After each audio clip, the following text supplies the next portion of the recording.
Bien-aimés dans le Seigneur, je vous salue dans le nom puissant de Jésus. Que la paix et la grâce du Seigneur Jésus-Christ soient avec vous. Oui, aujourd'hui, je me permets de prendre rendez-vous avec vous pour vous parler d'un thème important, pour vous parler de la vie éternelle. La vie éternelle. Une vie sans fin. Une vie sans limite. Une vie dans l'abondance, dans la joie avec Dieu. Oui, l'homme est créé pour vivre éternellement. Même soit pour un bonheur éternel ou pour un malheur éternel.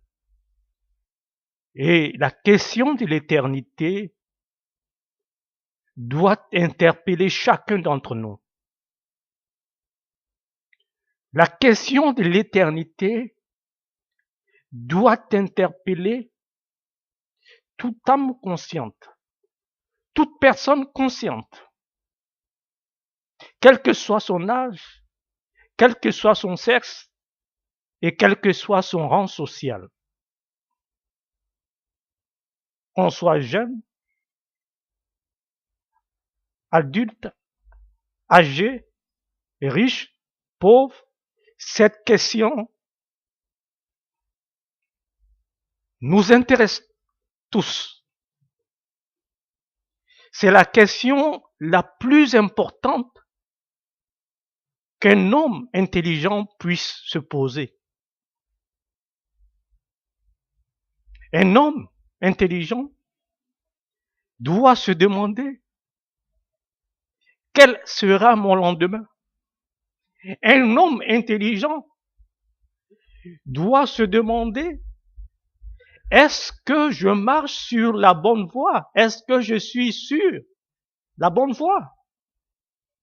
Un homme intelligent doit se demander est-ce que je vis une bonne vie?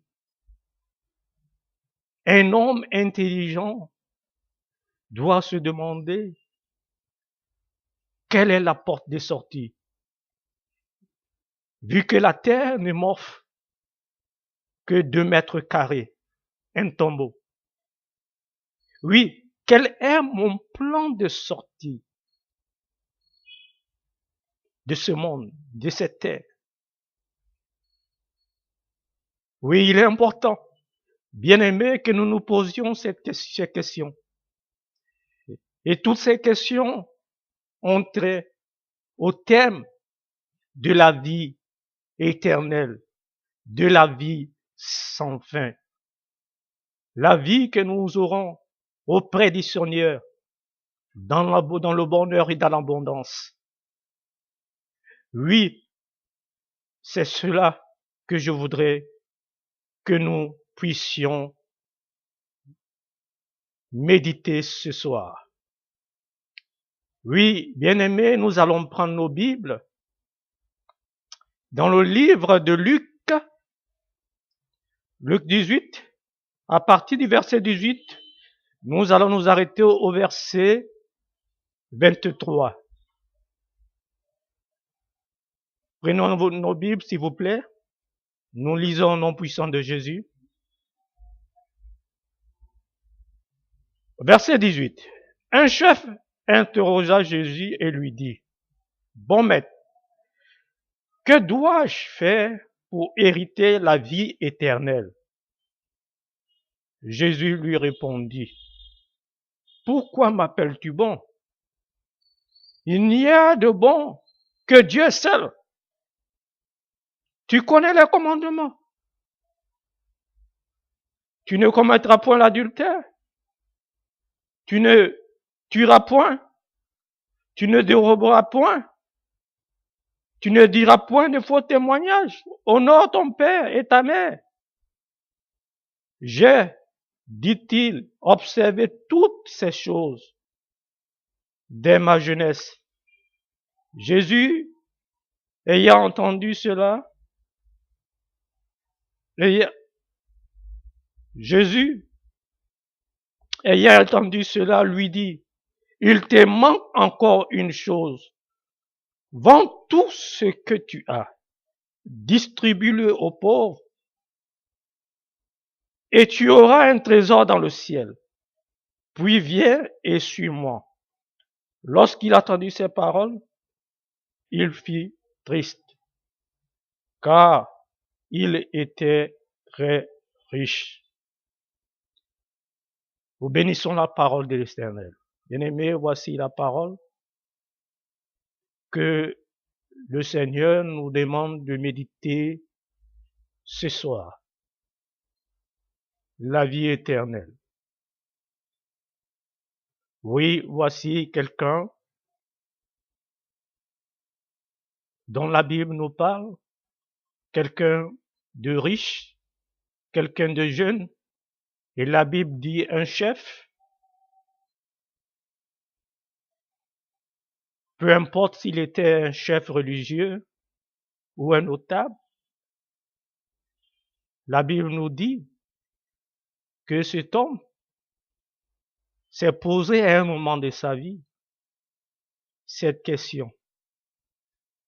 Oui, cet homme qui pouvait tout s'acheter, cet homme qui avait les moyens pour vivre heureux sur la terre, cet homme qui avait les moyens pour tout s'acheter, savait qu'il y avait une seule chose qu'il ne pouvait pas acheter. Et cet homme s'approche auprès de Jésus-Christ et lui demande ce qu'il doit faire. Oui, bien aimé, il y a beaucoup de gens, parce qu'ils ont des moyens matériels, croient que la vie s'arrête sur la terre, croient que le paradis est sur la terre. Oui, ils vivent en étant accrochés sur la terre, sans penser à la vie éternelle. Et Jésus nous dit, cet homme était riche. Oui, un jeune homme, dans la fleur de l'âge, qui pouvait encore tout faire avec ses biens, avec son argent, va s'approcher de Jésus-Christ. Oui, bien-aimé, quelle que soit ta fortune, pose-toi cette question. Quel que soit ton rang social, pose-toi cette question. La question du lendemain. La question de la vie après la mort. C'est très important. Oui, ce jeune homme s'approche de Jésus et lui dit,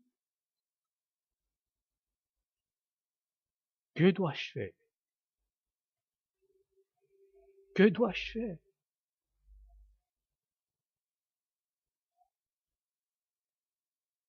C'est une question. Mais Jésus va d'abord le recadrer. Parce qu'il va appeler le Seigneur bon maître. Si tu me vois en tant que maître, sache une chose. Seul Dieu est bon. Oui, Jésus va vouloir le recadrer. Jésus va vouloir lever une équivoque avant de répondre à sa question. Il n'y a de bon qu'en Dieu seul. Un seul est bon, c'est Dieu. Bien-aimés, si on demande à chacun d'entre nous, à plusieurs individus, s'ils sont bons, ils vous répondront que oui. Vous allez dans une église, dans des églises, vous demandez aux gens comment est-ce qu'ils vivent, ils vous diront qu'ils vivent bien. Mais lorsqu'on va se rendre dans les environs du quartier, lorsqu'on va se rendre au quartier, ou même dans la maison où la personne habite et qu'on demandera, les avis seront différents. Oui, je peux dire que je suis bon à partir des critères que je me suis établi, à partir des critères des hommes. Mais quelqu'un d'autre trouvera que je ne suis pas bon. Le critère de bonté n'est pas défini par rapport à un homme. Le critère de bonté est défini par rapport à Dieu. Lorsqu'une œuvre est bonne, elle doit épouser le caractère de Dieu. Et le caractère de Dieu se définit en deux mots. Dieu est saint et Dieu est amour. Pour qu'une œuvre soit bonne, il faut qu'elle épouse le caractère de Dieu. Il faut qu'elle soit sainte et qu'il y ait de l'amour. Parce que Dieu est saint et Dieu est amour. Oui, seul Dieu est capable de regarder un homme et dire que cet homme est un homme selon mon cœur. Seul Dieu est capable de regarder un homme et dire que cet homme est un homme bien. C'est ainsi que Dieu regarda Job. Et Dieu, en Job 1, verset 1, pouvait dire que cet homme était un homme droit et intègre. Oui, Dieu seul pouvait dire que Job marchait dans l'intégrité. Est-ce que c'est le même témoignage que Dieu peut dire de toi? Est-ce que Dieu peut dire que tu es un homme droit qui marche dans l'intégrité? Est-ce que Dieu peut dire que tu es un homme qui marche selon son cœur? Voici la question qui t'est posée. Oui, Jésus voulait lever d'abord tout équivoque pour parler de la sainteté et de l'amour de Dieu, pour parler de la bonté de Dieu, avant de répondre à sa question. Pour revenir à sa question, cette question que tout le monde attend, cette réponse que tout le monde attend également. Et cette réponse risque de nous décevoir, risque de toucher notre sensibilité. Cette réponse risque de remettre en question peut-être les enseignements que nous avons reçus au début. Parce que la Bible nous dit que nous vivons sous la grâce. Et c'est par la grâce que nous obtenons le salut. Mais la réponse de Jésus est tout autre. Jésus va lui dire d'abord, obéis au commandement.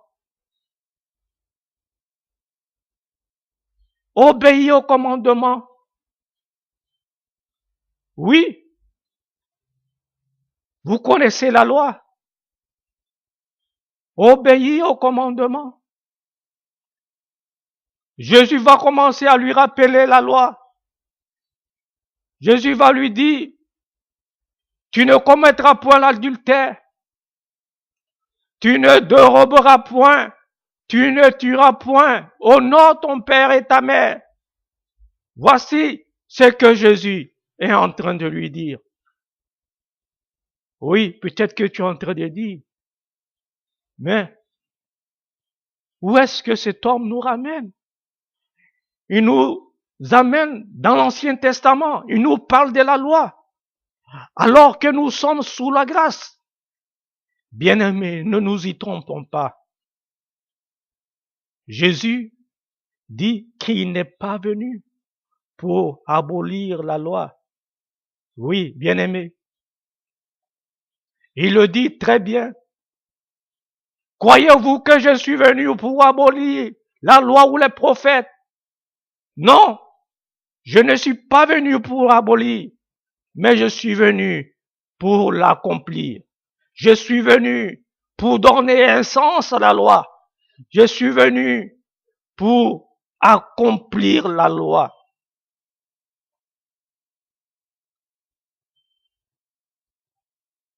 Et un seul iota de la loi ne doit être ôté. Celui-là qui l'ôtera et qui enseignera à l'ôter, celui-là sera le plus petit dans le royaume de Dieu. Oui, Jésus nous ramène à la loi, à la pratique de la loi, à la pratique des commandements. Est-ce que vous pouvez imaginer un instant, un État ou un royaume sans loi? Ça sera le désordre et l'anarchie totale. Dans un royaume comme le royaume de Dieu, nous avons besoin des lois établies pour régir le fonctionnement des hommes. Oui, Jésus va d'abord leur rappeler qu'ils doivent obéir à la loi, obéir au commandement.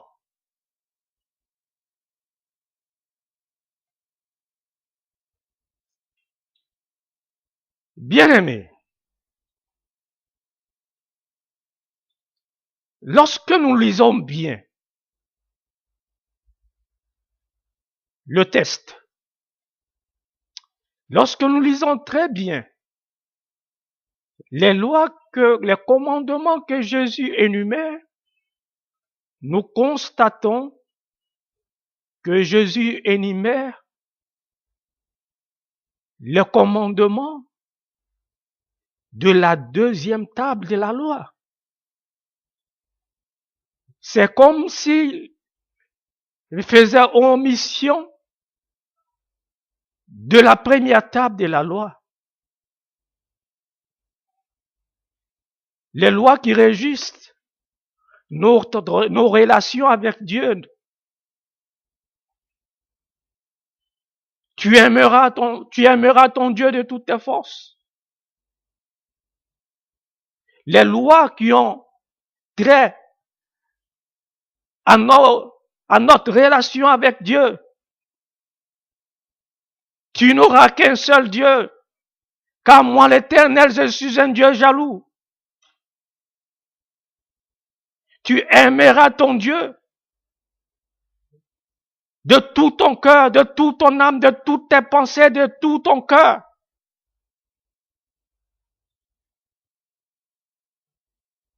Mais le Seigneur ne fait pas mention de cela, de la première table de la loi.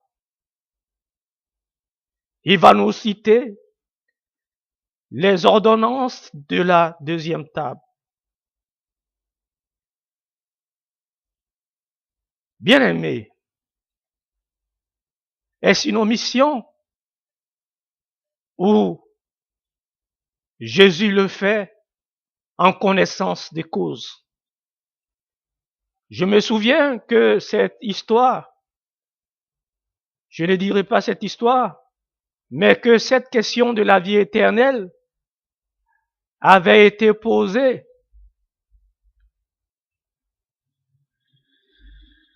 en Luc 10, verset 25, par un docteur de la loi.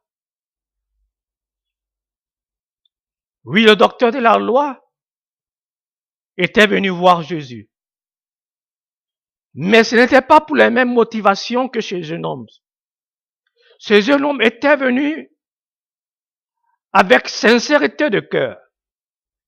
Mais le docteur de la loi, lui, il venait pour éprouver le Seigneur. Et il lui a demandé la même question. Que dois-je faire pour hériter la vie éternelle? Et Jésus l'a encore amené dans les Écritures. Jésus lui a dit, qu'y a-t-il d'écrit dans la loi?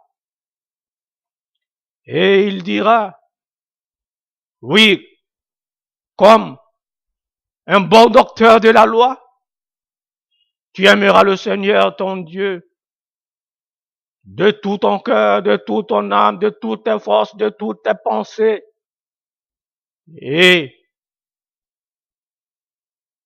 un autre commandement, tu aimeras ton prochain comme toi-même. Tu aimeras ton prochain comme toi-même.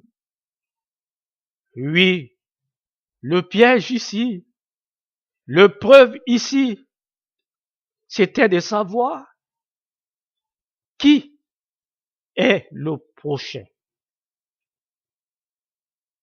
Qui est le prochain? Et c'est la parabole du bon samaritain que Jésus va commencer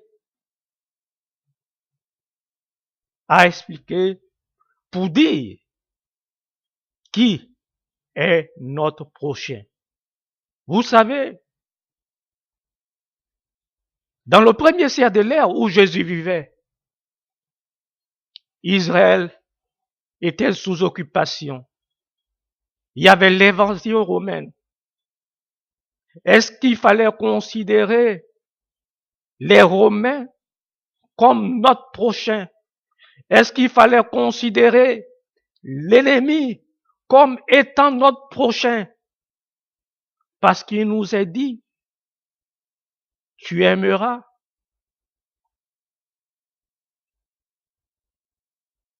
ton prochain et tu haïras ton ennemi. Est-ce que mon ennemi est mon prochain? Est-ce que celui qui ne partage pas ma foi est mon prochain? Est-ce que celui qui ne m'aime pas est mon prochain? Et dans cette parabole, Jésus va montrer qui est le prochain. Le prochain, bien-aimé, ce n'est pas celui qui t'aime, à qui tu rends l'appareil. Non. Ton prochain peut être ton ennemi. Ton prochain peut être celui qui t'a fait du mal, celui qui ne t'aime pas. Et Jésus a dit, pour cela, nous devons prier. Nous devons les bénir. Voici le prochain. Le problème de la première table, de notre relation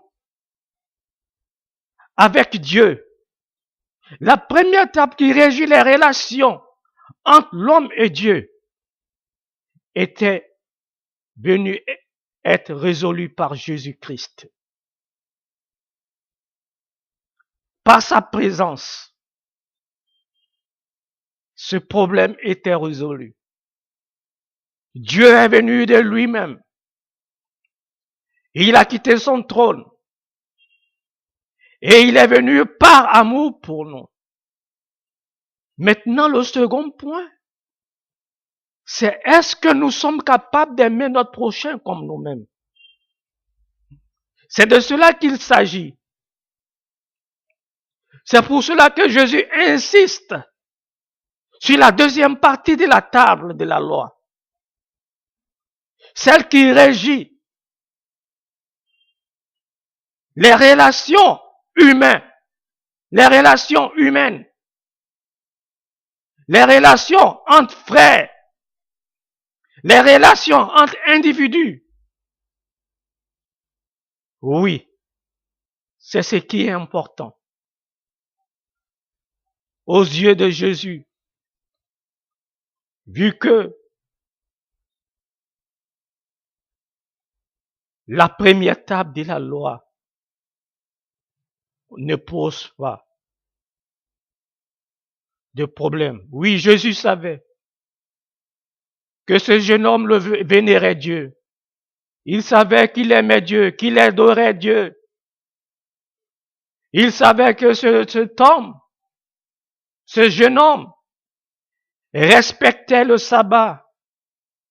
Tout ce qui avait trait à ses relations avec Dieu.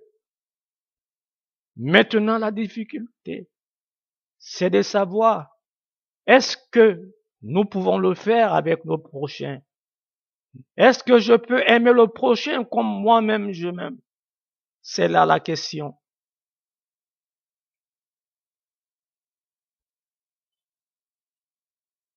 Si nous disons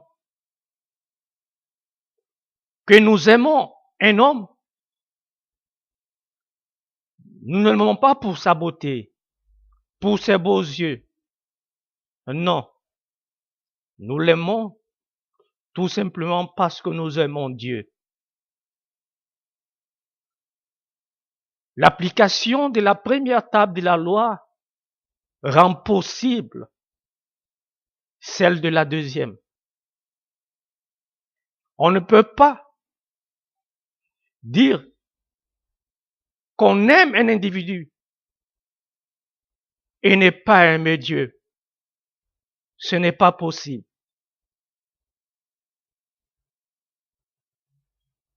C'est pour cela que Jésus disait, la loi se résume en tu aimeras ton prochain comme toi-même. Oui, le royaume de Dieu est un royaume organisé.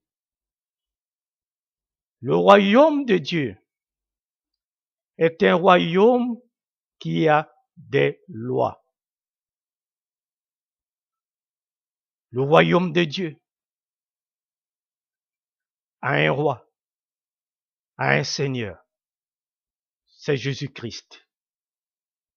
Et nous devons appliquer les lois de notre Seigneur. C'est pourquoi il pourra dire, pourquoi m'appelez-vous Seigneur, Seigneur, et ne faites-vous pas ce que je vous dis? Oui, avant d'être sauveur, Jésus-Christ est Seigneur. Et nous lui devons obéissance. Nous lui devons obéissance. Nous devons obéissance au Seigneur. Oui, bien-aimés, nous ne sommes pas dans un état sans loi. Oui, nous sommes sous la dispensation de la grâce, mais nous ne sommes pas sans loi. Jésus-Christ est venu pour accomplir la loi. Oui, bien-aimés, voici le premier volet de la réponse de Jésus-Christ. Mais cette condition n'est pas une condition suffisante. Oui, c'est une condition nécessaire pour hériter la vie éternelle, mais elle n'est pas une condition suffisante.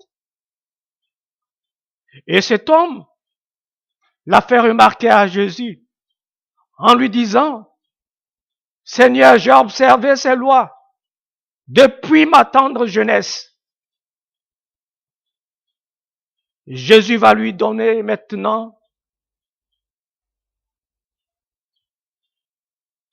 la deuxième réponse, va lui donner la condition suffisante. Jésus va lui dire, va, vends tout ce que tu as et donne le produit aux pauvres, distribue-le aux pauvres et viens, et suis-moi. Oui, c'est une portion amère. Oui, cette portion est amère. Suivre Jésus n'est pas une chose aisée, n'est pas une chose facile. Jésus-Christ lui demande de se séparer de sa richesse. Jésus-Christ avait-il un problème avec les riches, avec la richesse? Non, je ne crois pas.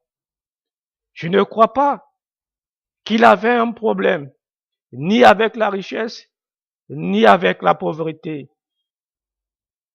Oui, Jésus-Christ aimait autant les riches que les pauvres. Et Jésus-Christ, parmi ses relations, on pouvait compter des riches, comme Lazare. Parmi ses relations, on pouvait compter la femme de Souza qui soutenait son ministère. On pouvait compter Jaché, chez qui il a demeuré. Accueille Jaché qui a donné la moitié de sa fortune. Oui, Jésus-Christ n'avait pas de problème avec les riches. Parce qu'il connaissait beaucoup de riches à qui il n'a pas fait une telle demande.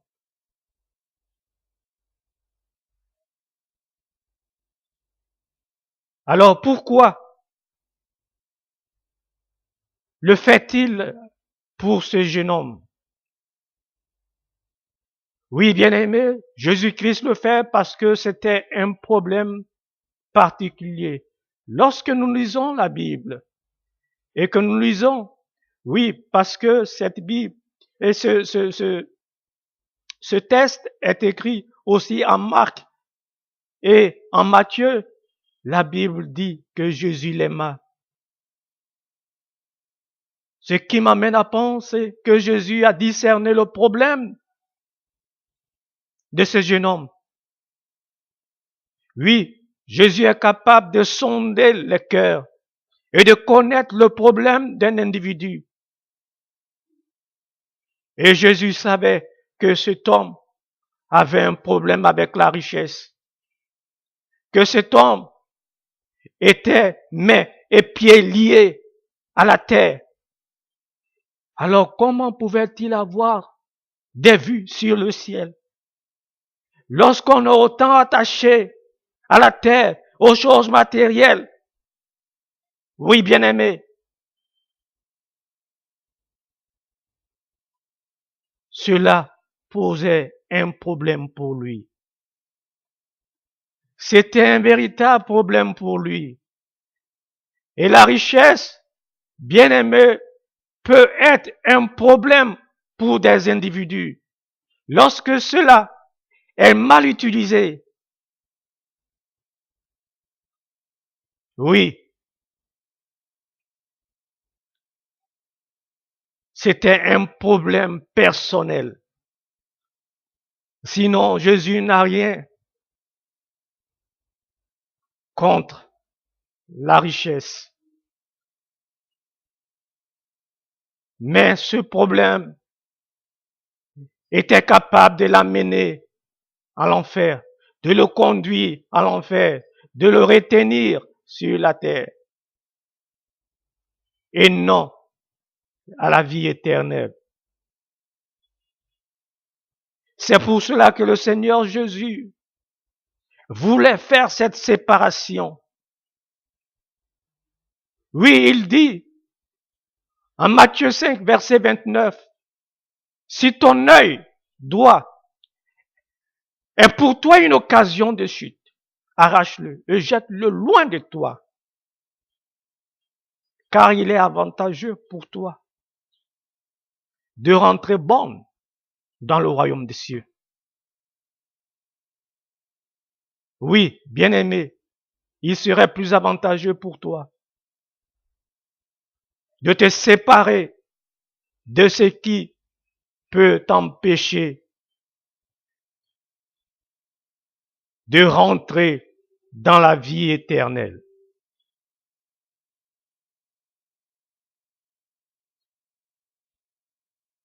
Oui, pour cet individu, c'était la richesse qui pouvait le retenir. Mais toi, qu'est-ce qui peut te retenir? Quel est le problème qui peut t'empêcher de rentrer dans le royaume des cieux? Quel est le problème qui t'est personnel? Oui, tu le sais. Tu connais ce problème qui peut t'empêcher de rentrer. Est-ce l'idolâtrie?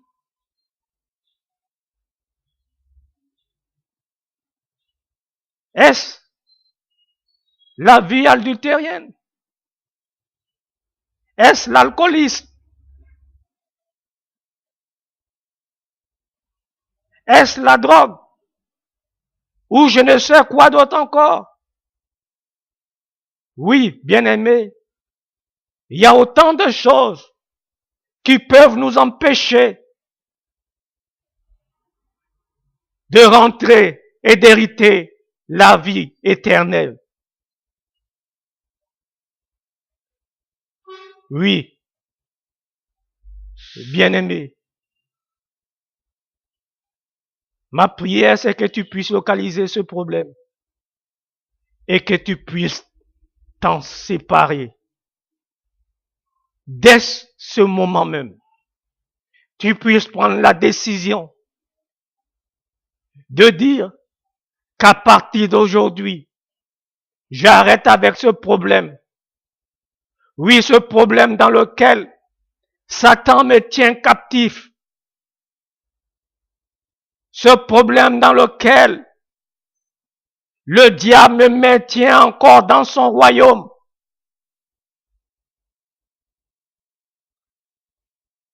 Oui, aujourd'hui, prends cette décision. Oui, bien-aimé. De la même manière qu'il sera difficile pour les riches d'entrer dans le royaume de Dieu, de la même manière, il sera difficile pour un idolâtre d'entrer dans le royaume des cieux. De la même manière qu'il sera difficile pour les riches de rentrer dans le royaume des cieux, de la même manière, il sera difficile pour un fornicateur d'entrer dans le royaume des cieux. De la même manière qu'il sera difficile pour un riche d'entrer dans le royaume des cieux, de la même manière, il sera difficile pour un ivrogne, pour un drogué d'entrer dans le royaume des cieux. De la même manière, il sera difficile pour les scandales d'entrer dans le royaume des cieux.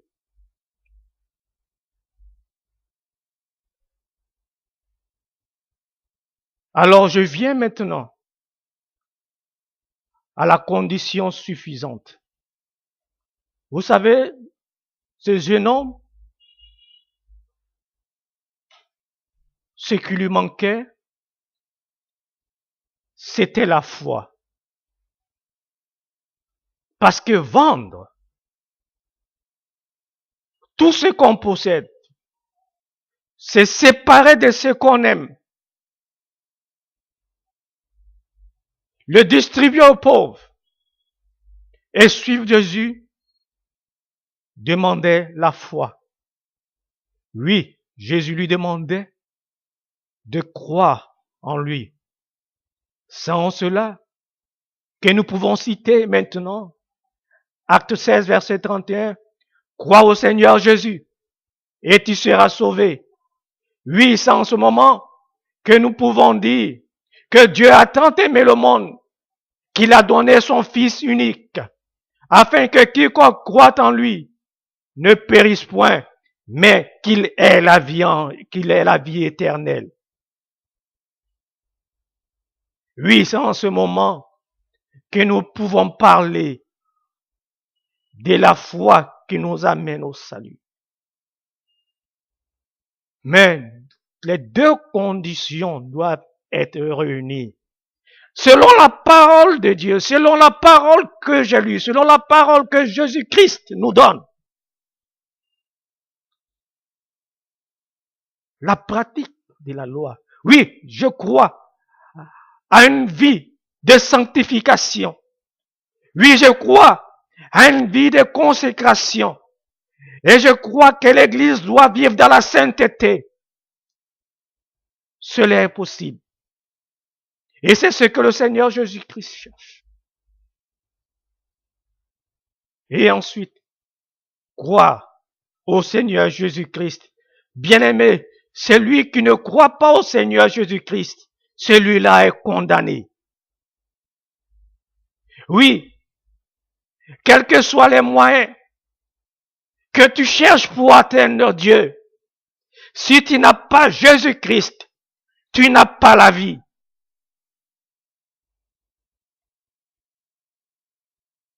Oui, beaucoup de gens se réunissent dans des endroits et disent qu'ils cherchent Dieu. Mais chercher Dieu sans Jésus-Christ, bien-aimé, cela nous conduit directement dans le malheur éternel.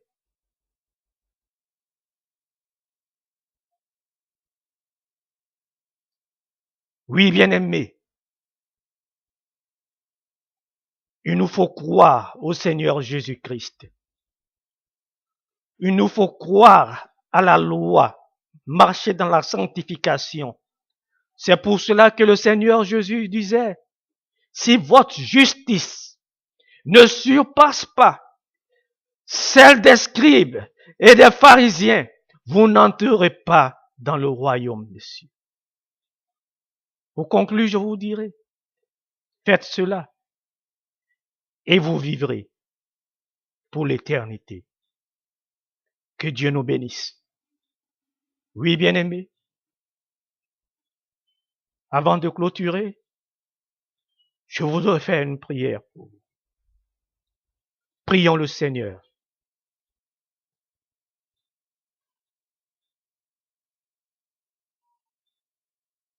Je ferai de ma vie ta sainte place. Je bâtirai ton trône dans mon cœur. Viens, Père, viens, Fils, viens, Saint-Esprit, viens et prends ta place dans mon cœur. Je ferai de ma vie ta sainte place. Je bâtirai ton trône dans mon cœur. Viens, Père, viens, Fils, viens, Saint-Esprit, viens et prends ta place dans mon cœur. Viens, Père, viens, Fils, viens, Saint-Esprit, viens et prends ta place dans mon cœur. Viens et prends ta place dans mon cœur. Viens et prends ta place dans mon cœur. Oui, Seigneur, nous t'invitons dans notre cœur. Saint-Esprit, nous t'invitons dans notre cœur. Viens et prends ta place, viens et prends toute la place. Oui, Seigneur, ce soir nous t'invitons, nous savons que sans toi nous sommes perdus. Nous savons que sans toi, nous n'avons pas la vie éternelle. Sans toi, nous vivrons malheureux. Oui, aujourd'hui, nous invoquons ta présence. Nous invoquons, oui, la présence du Saint-Esprit dans notre cœur. Oui, Seigneur, nous avons besoin de toi et nous reconnaissons que sans toi, nous ne sommes rien, sans toi, nous ne pouvons rien. Seigneur, ce soir, je veux prier pour tous ces bien-aimés parce que je crois en ta parole. Je crois à la puissance de ta parole. Je crois qu'elle est libérée pour libérer les captifs. Je crois qu'elle est sortie pour libérer les opprimés. Je crois qu'elle est sortie pour guérir les malades. Oui, aussi bien spirituel que physique. Seigneur, elle ne retourne pas à toi. Ça accomplit ce pourquoi elle est sortie. Et je crois qu'aujourd'hui des âmes seront bénies. Je crois qu'aujourd'hui cette semence, Seigneur, poussera dans le cœur de chaque individu. Et je crois que dans la vie de chaque personne qui écoute ce message, la vie est en train de prendre place. Oui, ta parole est vie, Seigneur. La vie est en train de prendre place maintenant. Oui, je vois une personne qui était attachée, qui était prisonnière. Oui, dans le palais de Satan, qui était attachée, prisonnière par la vie de fornication. Aujourd'hui, je viens briser ce lien au nom puissant de Jésus-Christ. Je te libère pour que tu puisses vivre, vivre selon la volonté de Dieu. Oui, ma prière, c'est que chacun puisse expérimenter la vie selon la pensée de Dieu. Que chacun puisse expérimenter la vie éternelle. Que le Seigneur vous bénisse. Au nom de Jésus, nous avons prié. Amen. Oui, bien-aimés, ainsi s'achève notre exhortation de ce jour. Vous étiez avec le serviteur de l'Éternel, Mpeng Bayoy Albert. Que Dieu vous bénisse. À la prochaine.